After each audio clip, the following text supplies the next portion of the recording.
मजहबी आज़ादी का तहफ़्फ़ुज़ हुकूमत की आईनी जिम्मेदारी है। शहबाज शरीफ का क्रिसमस पर तकरीब से खिताब, वाज़ेह कर दिया अक़लियतों से नाइंसाफ़ी पर कानून पूरी क़ुव्वत से हरकत में आएगा।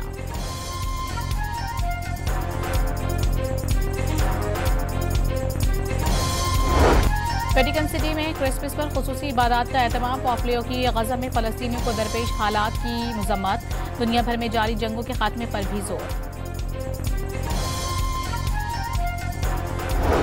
उर्दन की मुसल्लह अफवाज के chairman joint chief of staff major general Yusuf Ahmed का GHQ का दौरा, फील्ड मार्शल सैयद आसिम मुनीर से मुलाकात की, इलाकाई सिक्योरिटी और दिफाई ताउन के फरोग पर तबादला ख्याल। तहरीक इंसाफ का लाहौर में स्ट्रीट मूवमेंट का ऐलान, वज़ीर आला खैबर पख्तूनख्वा कल लिबर्टी चौक से औरेगा सेंटर तक मार्च की क़यादत करेंगे।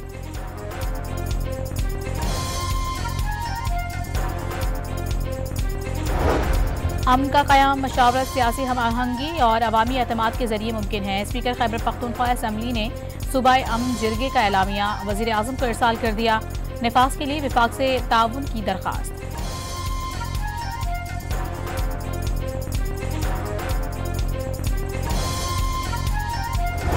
इलेक्शन कमीशन ने कोयटा में बल्दियाती इलेक्शन मुअत्तल कर दिए, नोटिफिकेशन जारी, 28 दिसंबर को शेड्यूल बल्दियाती इंतखाबात ताहुक्म सानी मौखर।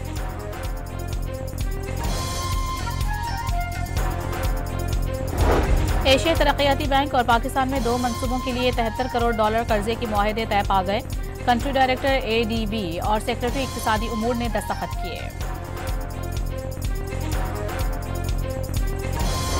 और नेफ्रा ने नेट मीटरिंग की नई दरखास्तों की रजिस्ट्रेशन रोकने का नोटिस ले लिया, बिजली की तमाम तकसीमकार कंपनियों से 3 रोज में तफसीली रिपोर्ट मांग ली।